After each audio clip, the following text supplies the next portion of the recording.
ஒரு ஆன்ம சக்தியை, அந்த ஆற்றலை கண்டுகொண்டான் என்றால் தன்னை அறியாமலே அவனுக்கு அறிவில் ஒரு தனித்தன்மை, மனதில் ஒரு தனித்தன்மை, எதையும் பறந்து நோக்குகின்ற இறைத்தன்மை, இவைகளெல்லாம் அவனுக்கு ஏற்படுகிறது. அந்த ஏற்பட்ட மனிதனுக்கு பெயர்தான் ஞானி, மகான் என்பது. பிரபஞ்சம் இரண்டு விதம், ஒன்று முடிந்தது, இன்னொன்று முடியாதது. என் தேவைகள் நிறைவேறிவிட்டது என்று சொன்னால் இந்த பிரபஞ்சம் முடிந்துவிட்டது என்று நான் உணர்ந்தேன்.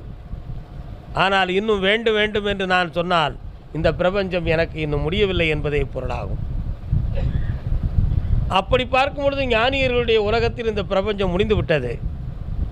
ஆனால் அஞ்ஞானிகளாகிய சராசரி மனிதனின் வாழ்க்கையில் இந்த பிரபஞ்சம் இதுவரை முடியவும் இல்லை, இனிமேல் முடியப்போவதும் இல்லை. ஆசையில்லா மனிதன் இல்லை.